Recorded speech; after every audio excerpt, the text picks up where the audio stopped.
What's up guys, it's Boff, and today I'm going to show you how I created my Sal prosthetic.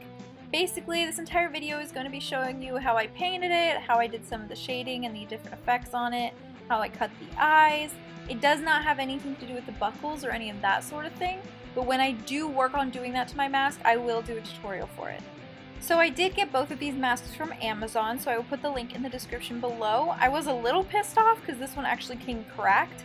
But it worked for what I was going for because this is actually going to be my ruined version of Sal. I'm going to throw blood all over it and it's going to be great. And as you can see, I did go through several masks. This here is my original Sal mask. I'm really happy with my new one and I think there's a lot of progress that's been made.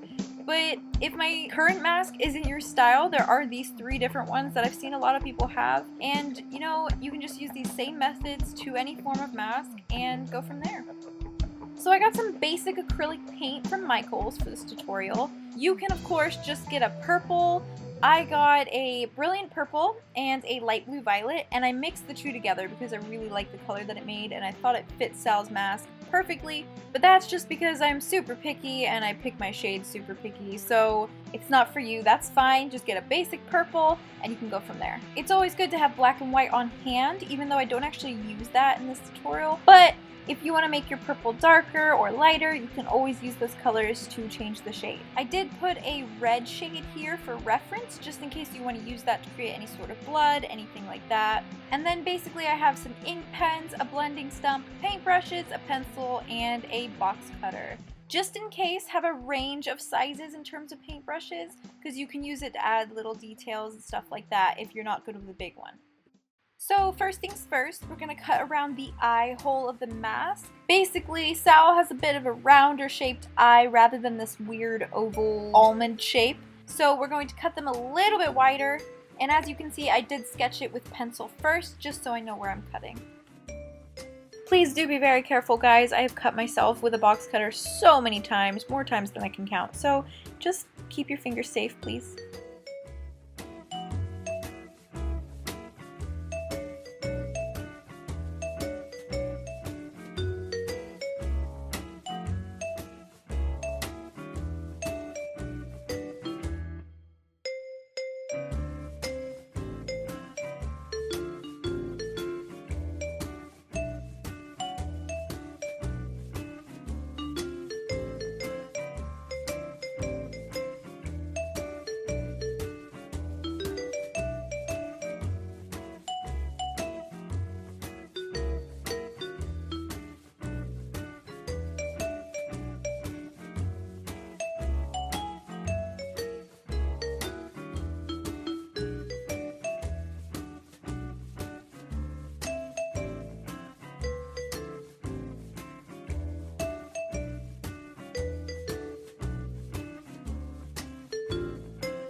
So don't worry too much if they're not exactly the same size. Once you add some of the paint, it doesn't really show as much.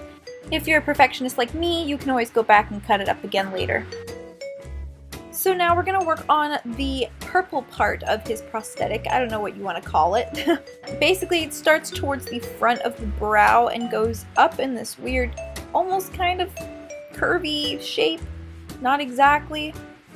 I like to lay it out with pencil first, just so I know where I'm painting, and I'm a big paint within the lines kind of person, so.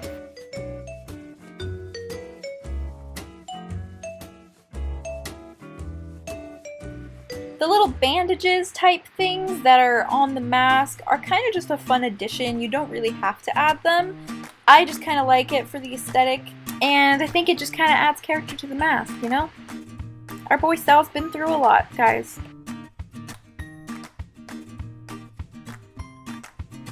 So from there, we're going to start drawing in the mouth as well. This is also kind of optional. I like to do the line and draw in the little chin part just because I kind of like to see where the lips start and where they end. But you can also just do the straight line. I've seen a lot of Sals do that as well. We're also adding in the iconic little lines underneath the eyes because Sal wouldn't be Sal without those.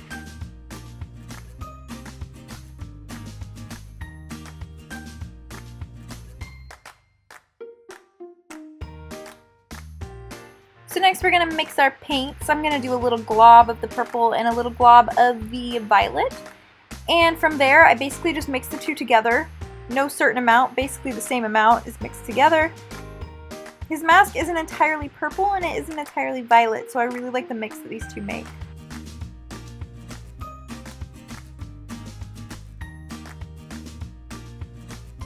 So basically you just start laying the paint on there. You're going to have to do quite a few layers because some of the acrylic paints aren't entirely strong or solid.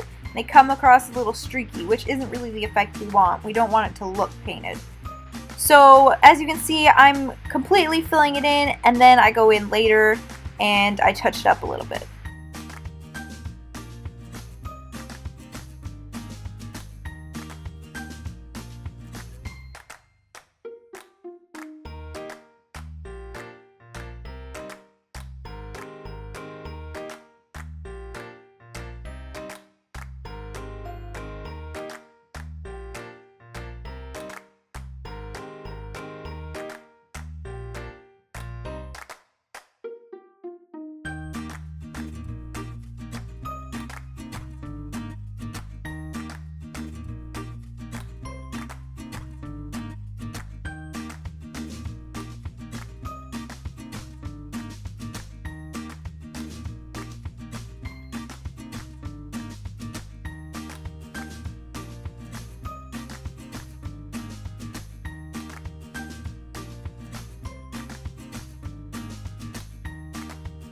So once you have that completely filled in, the choice is yours of whether you want to take some of the color and kind of add it into different places. You could take the solid purple and add a little bit of purple here and a little bit of the violet there. Just to give it some texture or dimension, I added a little bit of purple around the eye just to kind of make it look a little bit different from the rest.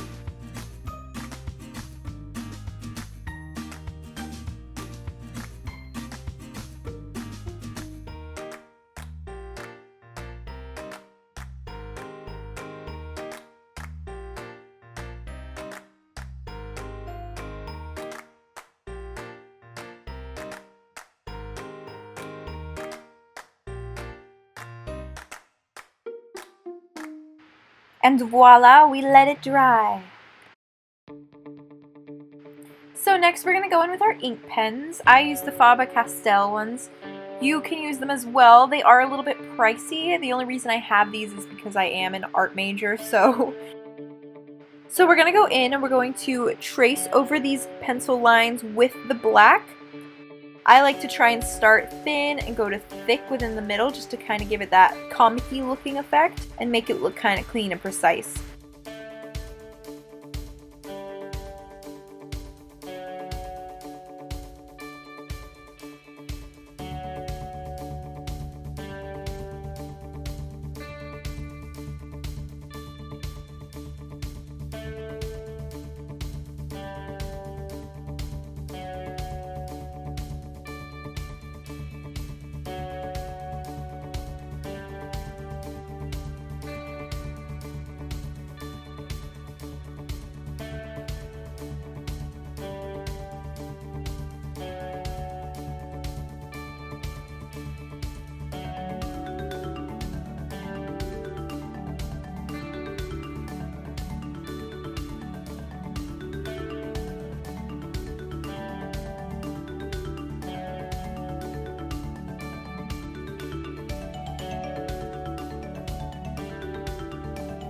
So the next step is going to be to shade to give it a little bit of depth and dimension and make it look a little kind of roughed up and dark and, you know, creepy. So we're going to go in and we're going to shade all these different spots. Basically, you're just kind of doing a sketching motion with your pencil.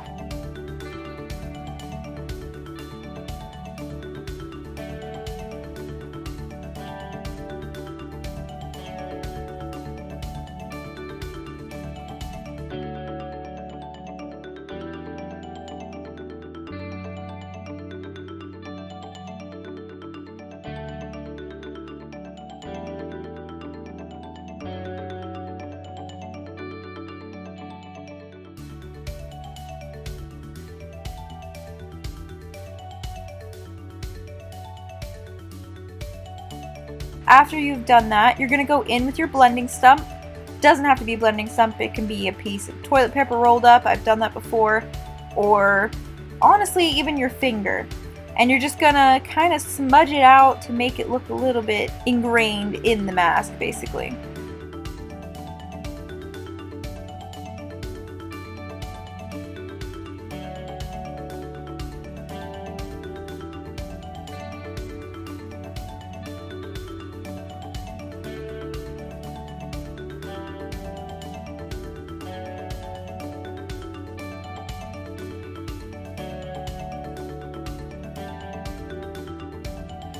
This is also optional, but I like to shade the bridge of his nose as well, just to kind of give the nose some dimension.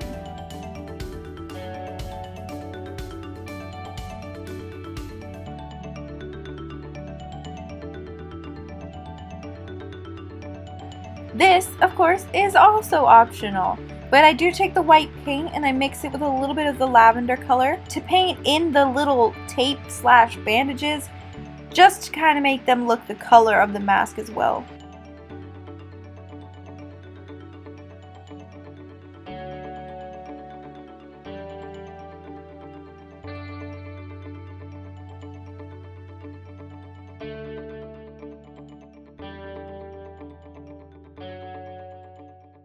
And that is basically how I do Sal's mask, guys.